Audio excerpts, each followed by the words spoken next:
Magandang umaga po sa inyong lahat. Palakpakan natin ang Panginoon na isang may feelings. At salamat, meron tayong napuntahan ngayong umaga. Alam niyo yung mga Israelites, they had a heritage of pilgrimage na sa desert, pagka sila ay nililid ng Panginoon represented by the pillar of fire or the pillar of cloud kung araw at fire kung gabi. Pag tumigil yung fire, titigil sila doon, magkakampo, lagay ng mga tent. Pag lumakad yung fire, lakad silang lahat, bunot ang mga tent. Because they were going somewhere, they are pilgrims. At parang ganoon ang feeling ko pag naglilipat-lipat tayo. Parang matagal din naman tayong nanahimik sa isang lugar lang, but if the Lord would lead us to many places, let it be. Kaya kayo, magsalihan na kayo sa mga sambahay. Kung dumating yung oras, sa mga ilang panahon na konting-konting panahon na walang available sa ating malaking lugar, pag sinabi natin, sambahay tayo next Sunday, ganun lang, alam nyo na kung sa kayo dadalo. And then after that, magtitipon-tipon tayo walang malalaking grupo para lagi tayong flexible. Sino sa inyo ang dumadalo usually pag first service, 7 o'clock? May I see? Sino naman yung pag 10:30? Ayan, namili kayo ngayon ng gitna, di ba? Minsan, alas 2 ng umaga yan. Maghintay lang kayo ng announcement para mas nakaka-focus pa tayo. Iba-iba. Basta't lagi lang tayong adjustable. Ang gawin niyo po talaga, sumali kayo sa mga sambahay, yung ating pagtitipon during the week, no? During weekdays, weeknights, para pag sinabi natin, Sunday, wala tayong makuha talaga ngayon. Dahil alam niyo, ang PICC, may mga bookings yan, sometimes 10 years before. So kahit nandun tayo, hindi natin mababakbak yung naunang nag-book. Kaya iba nagtatanong, ba't pa tayo lumilipat? May nauna na sa ating nag-book noon 5 years ago, bago tayo lumipat. Kaya lang ganun yun. Kaya pag nangyari yun, sinabi natin, susunod na linggo or 2 Sundays from now, kanya-kanya munang sambahay dahil wala tayong makuhang lugar, mahirap ba naman gawin na magsambahay? Ang day by day, nagsimula sa sambahay. At ang church ng Panginoon nagsimula sa sambahay, mga pagsamba sa bahay-bahay, hanggang lumaki lang nga ng lumaki kasi. So maganda po talaga, sumali na kayo, mag-isip kayo o buksan nyo ang inyong tahanan para magkaroon ng sambahay doon. Para tayo flexible, walang masyadong maraming drama kung kailangang lumipat o pumili ng ibang venue. One of my favorite books in the Bible is Ecclesiastes. Kasi sobrang daming wisdom. Kumbaga yung nyugan, kinuha yung mga nyog kinudkod, ginawang gata, yung gata niluto, ginawang latik. Yung Ecclesiastes parang latik ng karunungan. Ang daming pinaghugutan, ang daming pinagkuhanan na sobrang kapakipakinabang.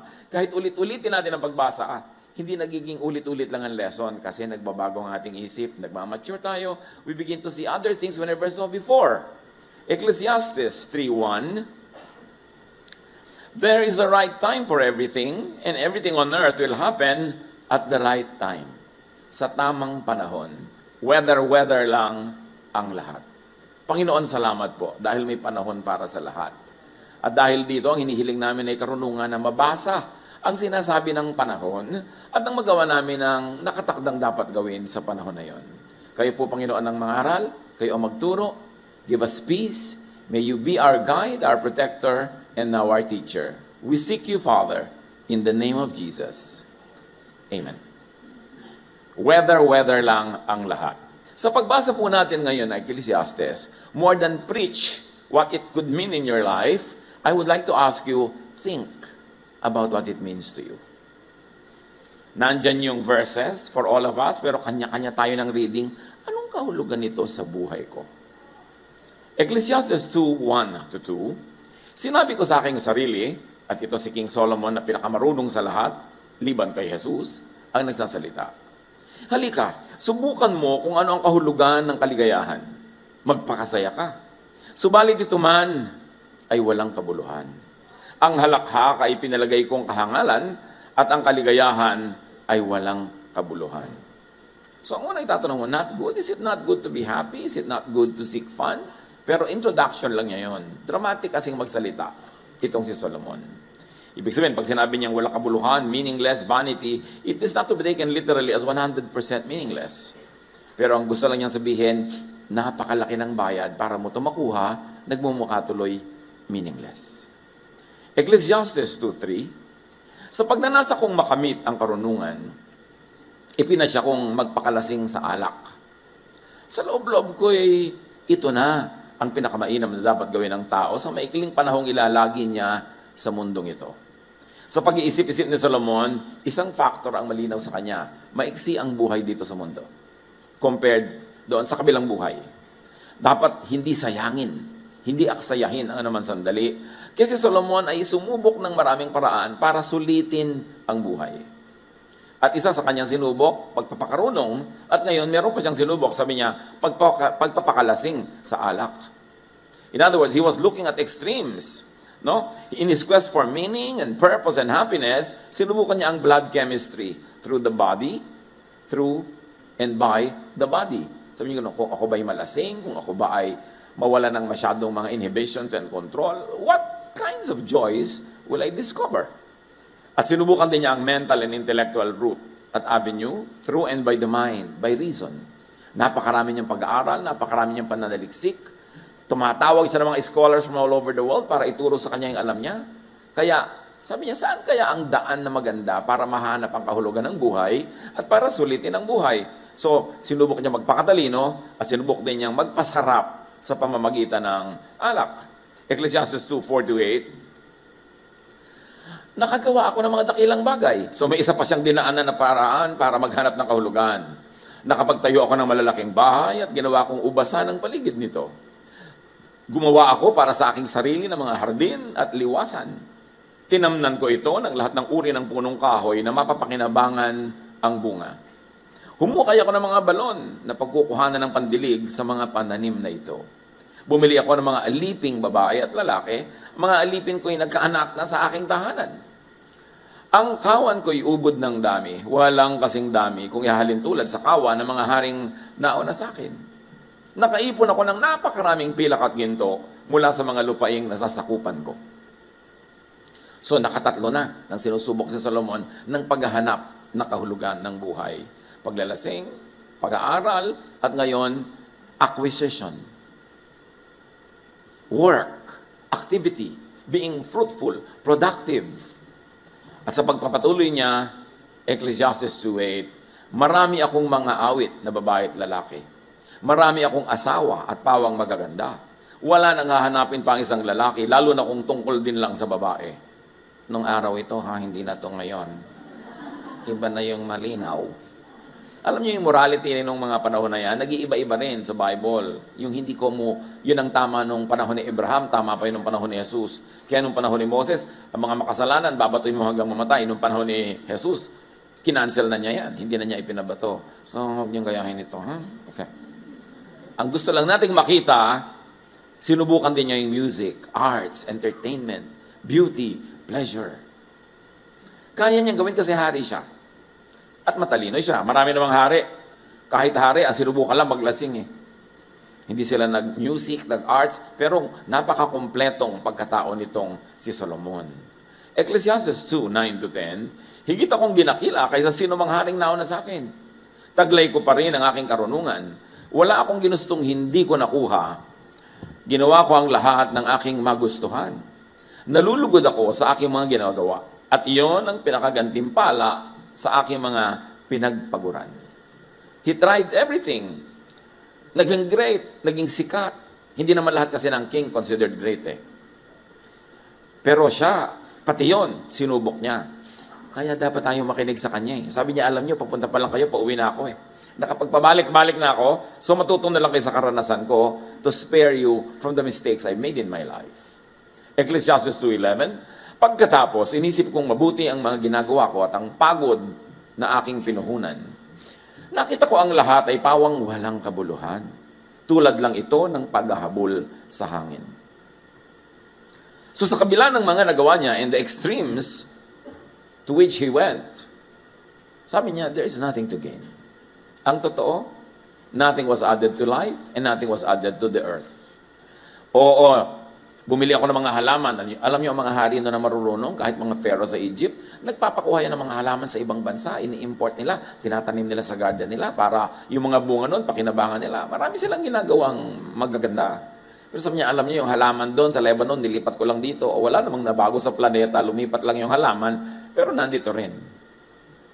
Parang kayo, bibili kayo ng halaman sa Cartimar, dadalhin niyo sa garden niyo ang mahal-mahal, nandito pa rin sa mundo yun. Bakit yan nalang hayaan yung nandun siya para hindi kayo gumastos?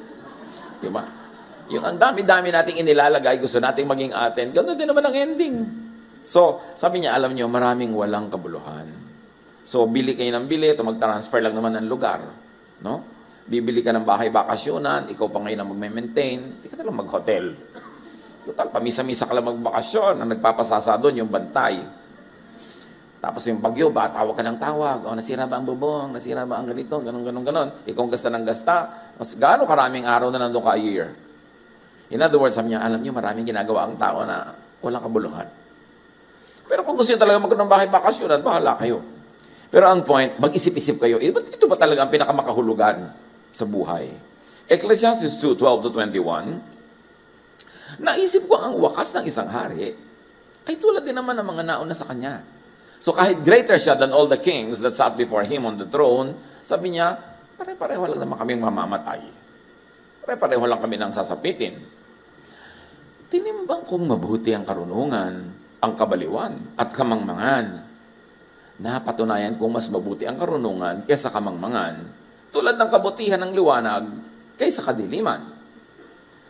Naalalaman ng marunong ang kanyang patutunguhan, ngunit hindi alam ng mangmang ang kanyang hahangganan. Ngunit napatid kong iisa lang ang hantungan ng lahat. So, alam ng marunong more or less kung siya pupunta.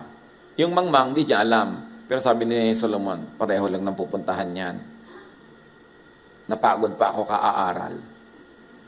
Yun talaga ang sinasabi niya. Sinabi ko sa aking sarili, ang sinapit ng mangmay ay siyang pa rin sasapitin. Ano nga ba ang napala mo sa labis na pagpapakarunong? At naisip kong ito man ay wala ring kabuluhan. Pagkat kung paano ang mangmang ay nalilimutan pagdating ng araw, ganun din ang lahat ng mamamatay, maging ang marunong man o ang mangmang. Kaya't kinamuhian ko ang buhay sapagkat pawang kahirapan lamang ang idinulot nito sa akin. Lahat nga ay walang kabuluhan at tulad lang ito ng paghahabol sa hangin. Wala na rin halaga sa akin ang lahat ng pinagpaguran ko sa mundong ito sapagkat ito'y maiiwan lamang sa susunod sa akin. Sabi niya, alam niyo, kahit gaano ko karunong, siya gaano kamangmang, pareho lang kami mamamatay, kung minsan nga mas mahaba pa ang buhay niya. At mas malakas siya tumawa. Alam niyo daw yung mga bobo, mas malakas tumawa, kaya hinaan niyo ng konti. Para, diba, dahil matalino. So ang point, sabi niya, pareho lang. Ang dami ko nang ginawa, halos tuloy kamuhian ko ang buhay kasi hindi ko pa rin nakita kung ano ba talaga ang worth na gawin sa buhay. Sabi niya ganoon. Ipon ako ng ipon, nagpayaman ako. Tapos mamamatay ako, mamanahin lang ng anak ko na mag-aasawa. At pag namatay ang anak ko, sa asawa na niya. At mag-aasawa uli yung manugang ko ng ibang asawa naman na hindi ko ano-ano, sila na ngayon ang titira sa aking palasyo. Nag-iisip ba kayo ng ganyan, mga rich parents? Kaya mga bata nagtataka, ba't ang lola ko mukhang pera? Kasi marurunong na ang matatanda, kitang-kita na nila na pag nagpakasal ka, na in love ka, magiging kahati mo na yan sa mamanahin mo sa kanila. Kaya nag-aalala sila na baka mamaya, mapagsamantalahan ka, baka mamaya, 1, 2, 3 ka lang. Kaya mas wise yung matatanda, nag-iisip sila, at marami silang kinoconsider pag nag-iisip. Kasi pinapayaman ng karanasan yung kanilang pananaw. Pero sabi niya, ibibigay ko lang to sa lahat ng susunod sa akin. So, tama ba yun? Tama bang ubusin ko ang pagod ko sa buong buhay para ipamana ko sa anak ko na wala na siyang pagod, minana na lang niya, at enjoy na lang niya, at pag ipinamana na niya sa magiging apo ko, ibebenta na ng mga apo. Di ba yun ang general rule? First generation works hard, second generation enjoys, third generation sells. So, sabi niya, parang sayang naman ang pagod ko, ba't ko gagawin? At sabi niya, at sino ang nakatitiya kung siya'y marunong o mangmang? Yun daw pamamanahan niya. Gayon man, siya pa rin ang magmamana ng lahat ng mga pinagpaguran ko at ginamitan ng karunungan sa mundong ito. Kaya mag-isip-isip yung mga taong mag-asawang puro sakripisyo, naubos na ang buhay nyo sa sakripisyo para lumuho ang buhay ng anak. Pagkatapos, anong gagawin ng anak nyo doon? Anong gagawin ng apo nyo? Dapat nagtitira kayo sa sarili. Dapat yung buhay nyo, buhayin ninyo at bigyan nyo ng buhay at isabuhay. Kasi yan lang ang buhay nyo.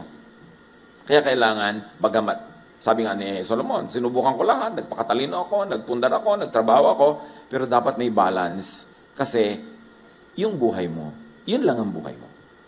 Kailangan, hindi ka malugi.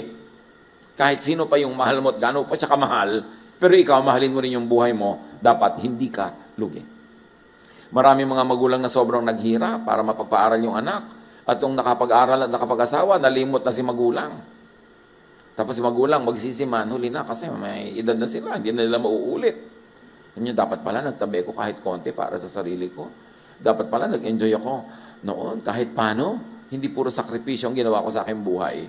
Yan ang matututunan kay Solomon. Kung gusto niyong matutunan. Yan sabi ko, kanya-kanyang application yan eh. Ito may walang kabuluhan, sabi ni Solomon. Kaya nga, nanghihinayang ako pagkat ako ay nagpakapagod ng husto sa mundong ito. So when you are old, when you are advanced in years, make sure that you are not possessed by vain regrets. That you did not live your life and you only sacrifice it for the people around you. Yes, lalo parents, we really sacrifice for our children. We sacrifice for our loved ones. Children sacrifice for their parents. But never forget that you have a life to live also. At huwag mong kakalimutang isali ang sarili mo sa mga dapat ay nakikinabang sa buhay. Lahat ng pinagpaguran ng tao'y pinamuhanan niya ng karunungan, kaalaman, at kakayahan. Ngunit pagdating ng araw ay iba ang magpapakasaya sa mga pinagpaguran niya. Ito'y walang kabuluhan at ito'y hindi tama. Kaya mga anak, kayo ng mga pinagpaguran ng mga magulang, pinag-ubusan ng lakas, ng kabataan, lalo't nag-abroad pa yung tatay nyo o nanay nyo o both of them ng halos 20-30 taon, kailangan pag-uwi nila, suklian nyo ng iba yung kabutihan at alagaan nyo silang mabuti at ihatid nyo sila sa kanilang huling hantungan ng maginhawa, minamahal, sinusuklian ng kabutihan. Para hindi nila aputin ang sinapit ni Solomon na pinagsisisihan kung ba't niya ginawa yung mga bagay na ginawa niya. Dapat lagi ang magulang nagpapasalamat. Hay, salamat, minahal ko anak ko. Hay, salamat, pinag-aaral ko. Kasi eto ngayon, tinataguyod ako sa aking pagtanda. Dapat ganun. Huwag ninyong itulak ang mga tumulong sa inyo at nagmahal sa inyo na pagsisihan ang ginawa nilang kabutihan para sa inyo. So sabi ni Solomon, pare-pareho lang. Kahit ano pang estado mo sa buhay, lahat namamatay din. Kaya kailangan, bago sa makabilang buhay, sulitin itong pangkasalukuyang buhay na ito.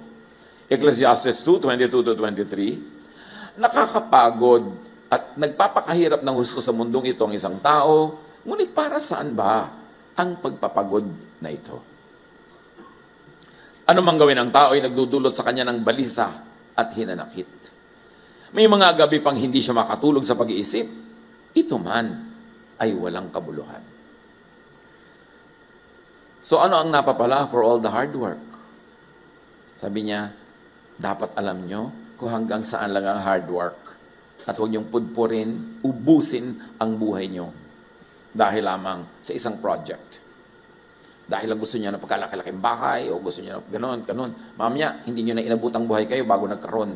Sabi, kailangan nagtitira ka lagi sa sarili. Hindi yun pagiging makasarili, pagiging tama lang yun. Napakahalaga na wala kang regrets. Ecclesiastes 2:24-26, ang mabuti pa sa tao ay kumain at uminom at pakinabangan ang bunga ng kanyang pinagpaguran. You see, sabi niya, alam nyo, dapat yung pakinabangan ng bunga ng inyong pinagpaguran. Hindi yung iba lang lagi ang nakikinabang. Dapat, ang kita nyo sa isang buwan, sa isang taon, merong ine-enjoy nyo, merong ibinibigay nyo sa mga minamahal at tinatangkilik nyo, may ibinibigay nyo sa charity, at merong para sa inyo. Huwag nyong kakalimutan ang inyong sarili. Sabi, kailangan iyong pakinabangan ang bunga ng iyong mga pagpapagod. Sabi, alam ko ang lahat ng ito ay kaloob ng Diyos. Kung wala ang Diyos, sino pa ba ang makakakain o makakaranas ng kasiyahan? At dito, sinasagot ni Solomon yung needless guilt ng maraming tao na pagka sila nag-e-enjoy, they feel guilty. Akala nila ayaw sila ng Diyos na nag-e-enjoy. Sabi niya ni Solomon, alam nyo, Diyos ang nagpapa-enjoy sa atin. Kasi kung nag-e-enjoy ka, it is the Lord who gives you appetite. It is the Lord who makes you and enables you to enjoy whatever you're enjoying. So when you enjoy, thank God and enjoy. Huwag ka mag-guilty dyan. Yung iba kasi, akala nila, ang gusto ng Diyos sa tao, laging hirap, laging pagod, laging nagtitiis. No, it is God who created us, and God has a wonderful plan for us. Sabi niya, plans to give you hope in the future. Plans to harm you. Not to harm you, but plans to to make you enjoy life. At yun ay masyadong ipinaliwanag ni Solomon. Sabi niya, ang karunungan, kaalaman at kaligayahan ay pinagkakaloob ng Diyos sa lahat ng kinalulugdan niya. Pakinggan niyo to ha. Ipinagkakaloob ng Diyos ang lahat sa kanyang kinalulugdan. Ang makasalanan ay pinagtatrabaho niya at pinag-iimpok upang ibigay lamang ito sa gusto niyang pagbigyan. Ito man ay walang kabuluhan tulad lang ng paghahabol sa hangin. Bago tayo magkamali-mali ng interpretation, dapat nating linawan, ang sinasabi lang ni Solomon, enjoy what you do, enjoy what you must do. At sinabi niya, alam niyo, ang Diyos, this is how God works. Ibinibigay niya ang lahat ng blessings sa kanyang kinalulugdan, at yung mga makasalanan, pinagtatrabaho niya para ibigay lang yung pinagpaguran sa kinalulugdan niya. Pero ang makasalanan dito, sa kanyang original word, hindi ibig sabihin nun yung immoral. Kasalanan here is not immorality or religious error. Ang kasalanan tinutukoy dito is foolishness. In other words, this is how it works. Yung foolish, palibas at foolish siya, hindi niya papakinabangan ng pinaghirapan niya. At sino ang kinalulugdan ng Diyos? Yung hindi foolish, yung marunong, yung nag-iisip. In other words, hindi namimili ang Diyos kung sino ang pagpapalain niya at sino ang pahihirapan niya. Automatic na yan. Nang kinreate ang mundo, nakaset na ang lahat ng laws. And one of the laws of nature says that those who are wise, those who are thinking, those who have a diskarte, yung marunong, talagang yun ang maraming may enjoy na blessing. At yung nagpapabaya, hindi nag-iisip, nagpapakamangmang, kung ano-anong ginagawang kabulastugan, ano man ang nasa kanila na mawawala pa.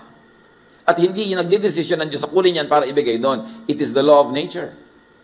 It is automatic. Hindi yan manual. God does not have to choose kung sino i-favor niya.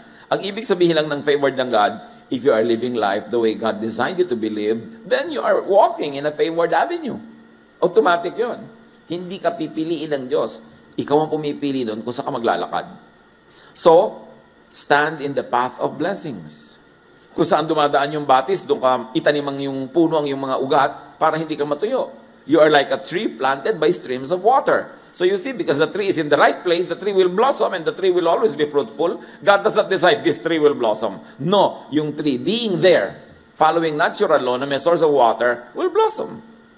So dapat tayong mga tao, para mga puno, ilagay nyo ang inyong sarili kung saan kayo mamumulaklak, mamumukadkad, mamumunga, hahalimuyak, at lalago. Makahalata kayo na ang kinakalagyan nyo sa buhay ay hindi pala kayo dapat nandun.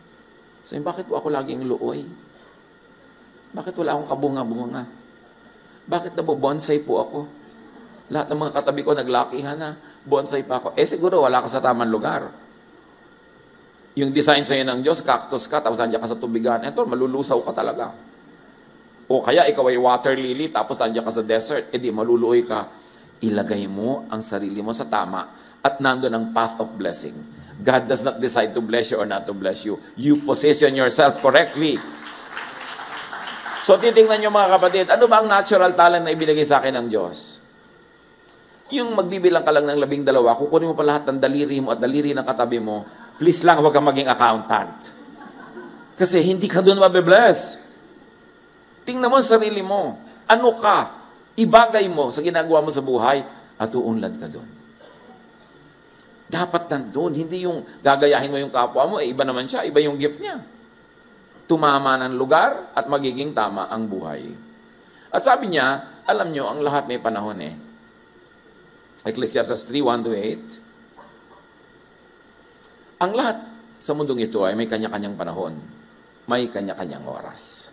So bukod sa pagiging nasa tama kang lugar, dapat nasa tama ka ring oras.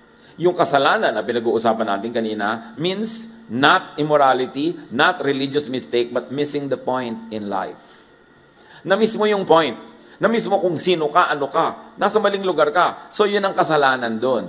Kaya sa Laguna, sa Cavite, sa Quezon, tinatawag yan na sala. Nag-shoot ka sa basketball, hindi nag-shoot, sabi niya, ay, sala. Ibig sabihin, hindi swak. Di ba? Yung hindi tugma. So, yun lang ang ibig sabihin ng kasalanan. Wala ka sa tamang lugar. Hindi ibig sabihin nun lagi masama ka o immoral ka. At yun tinatawag na makasalanan ka kaya hindi ka na-bless. Dahil hindi ka swak sa kinakalagyan mo, automatically, mamimiss mo ang blessing. So, kasalanan in this sense is being clueless about what works and what doesn't. Yung, alam mo yung opportunity, pag tinake mo yan, magiging very prosperous ka. Pero hindi mo kilala alin ang opportunity, alin yung danger, yun ang kasalanan. Sala ka, hindi ka tugma, hindi ka bullseye sa ginagawa mo, hindi ka nakasentro, that's why it will never work. People who miss the point just become gatherers and carriers. People who get the point receive the gifts. Kaya itama ang sarili. At sabi nga sa Ecclesiastes 3:1-8, ang lahat sa mundong ito ay may kanya-kanyang panahon, may kanya-kanyang oras. Mayroong panahon ng pagsilang at panahon ng pagkamatay. Ng pagtatanim at ng pagbunot ng tanim. Ng pagpatay at ng pagpapagaling. So, huwag po tayong pumatay. May eczema ka nga no? Meron kang fungi dyan sa balat mo, patayin mo para mabuhay ka. Di ba? Alam pati fungi, alagaan mo pa. Panahon ng paggiba at ng pagtatayo, ng pagluha at ng pagtawa, ng pagluluksa at panahon ng pagdiriwang, ng pagkakalat ng mga bato at pagtitipon nito, ng pagyayakap at paglalayo, ng paghahanap at ng pagkawala nun. May panahon ng pag-iingat sa isang bagay at ng pagtatapon, ng pagpunit at ng pagtahi, ng pagtahimik at ng pagsasalita, ng pagmamahal at pagkapuot, ng digmaan at ng kapayapaan. So you see, lahat ng binabanggit ni Solomon, extremes. Pero yung mga extremes na yon, hindi siya masama o mabuti by itself. Sabi ni Solomon, nasa timing. Nasa timing. May timing na tama magalit. O hindi po ba, Christian tayo, hindi tayo nagagalit. May panahon na maling hindi magalit. May panahon na dapat nagmamahal ka. May panahon ng lahat ng extremes. So ang nagpapatama dito, ang nagbibigay sa kanya ng rightness or wrongness is not the act, is not the thought, but the timing. Dapat nasa tamang panahon. Kaya may tamang panahon talaga ng paghimas ng anak, mayroon naman ng pagsampiga. May tama talagang pagbibigay, mayroon namang hindi pagbibigay. At lahat ng pagkakamali natin, mostly hindi sa ginagawa, sa timing. Pag tama ang timing, maluwag, it flows, it just happens. Pati yung pagsalungat mo sa iyong asawa, nasa timing yan. Yung uuwi siya, pagod na pagod, gutom pa, nananalungat ka na, alam mo na mangyayari. Pero patulugin mo muna siya, di ba? Bukas na, mga alas 5, pag nagising siya, tsaka ka na sumalungat. Siguradong aayon na siya sa'yo. Di ba? Kasi maganda yung timing mo. Nasa timing ang lahat. Kailangan, sabi ni Solomon, matuto kayo niyan. Meaning and meaningfulness, happiness is in being timely. Tulad ng oras ng eskwela, nasa mall ka, wrong timing ka nun, hindi ka mabe-bless. Yun ang kasalanan, nagkasala ka. Wala ka sa point. You missed the point. You should be in school. Tapos ngayon, nasipa ka, hindi ka gumraduate, naiwan ka ng buhay. Tapos sabi, saan ako nagkamali? Mali ang timing mo kung kailan ka nagmamall. Dapat nagmamall lang ang mga bata pag February 29. Para maraming oras. Wrong timing, kumakain kayo, pamilya, nandun ang mga magulang mo, text ka ng text, game ka ng game dyan sa computer mo, sa palagay mo, mabe-bless ka. Di ba? Wrong timing, hindi yan ang time para dyan. Merong birthday yung pamilya mo, maktol ka ng maktol, drama ka ng drama, it's a time for the family to be happy. Mali ka dyan, kasalanan yan, sala, you miss the point. And people who miss the point will miss blessings. Kailangan i-timing mo yan. At kailangan, happiness is in reading and flowing with time. Okay, meron kayong mahal sa buhay, nagkasakit, inilaban nyo talaga, pinagamot, tapos sumakabilang buhay pa, well, it's a time to die. Accept it.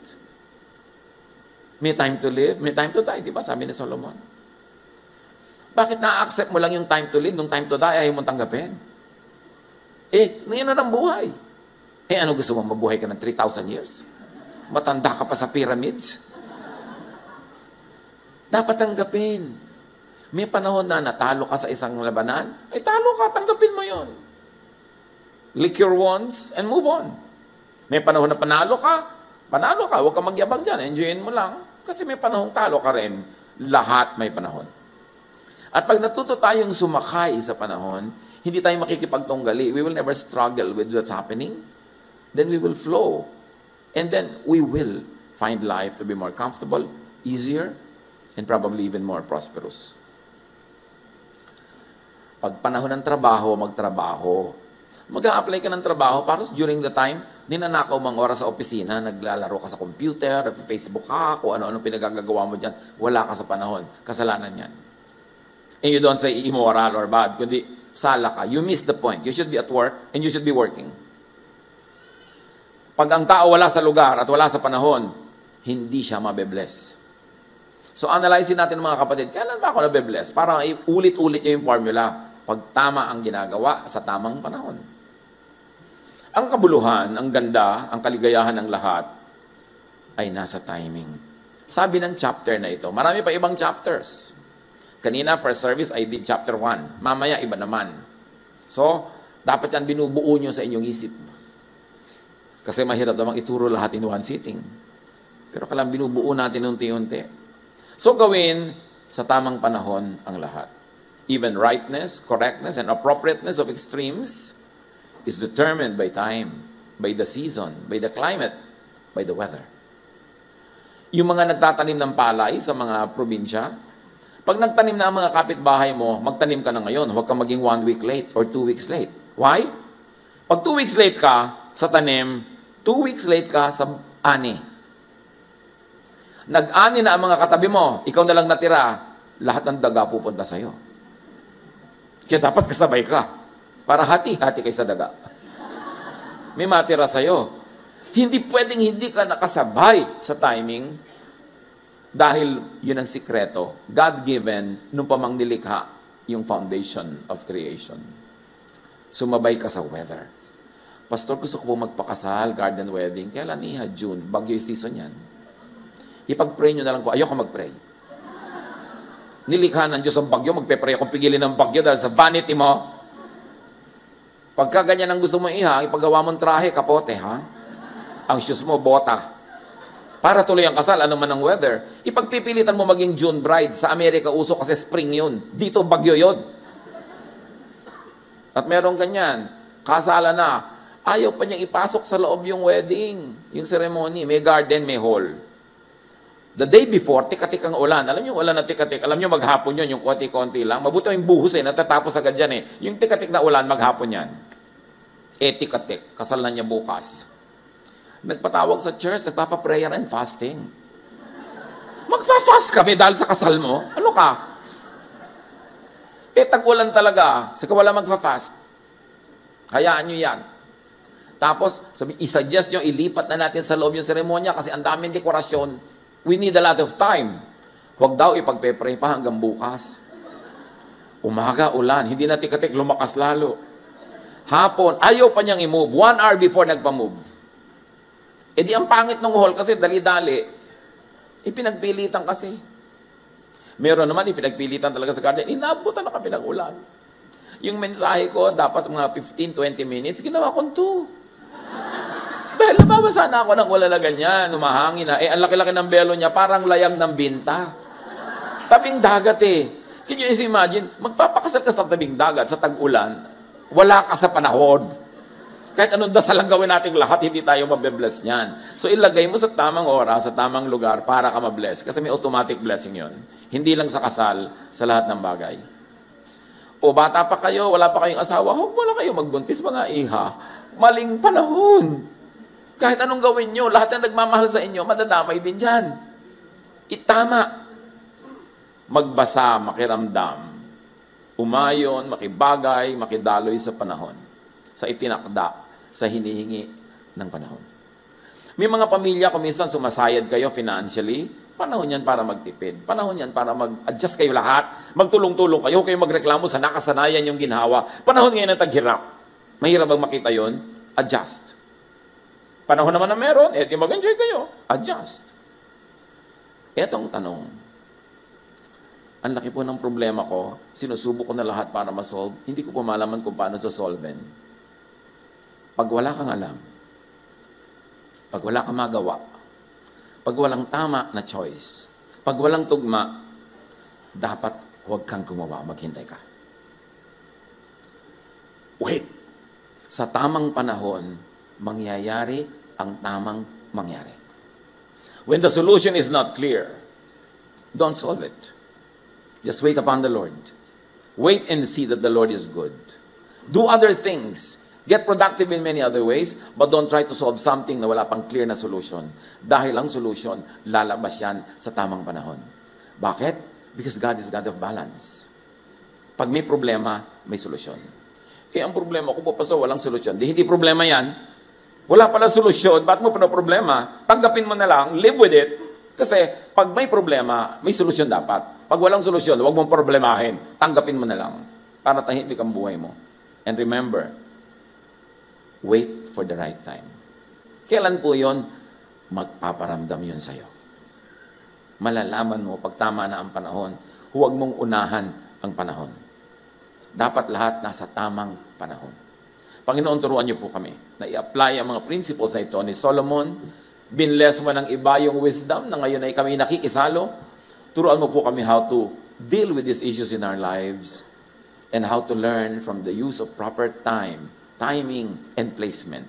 Na kami mailagay namin na aming mga desisyon, ng aming buhay, mga ginagawa sa tamang lugar, sa tamang panahon. Pag bulay-bulayan mga kapatid sumandali, isipin na i-apply ito sa ating pag-approach sa mga pang-araw-araw na mga suliranin at mga alalahanin. Lord, continue to deal with your people and may you give each one a very personal application of the wisdom that you gave to Solomon.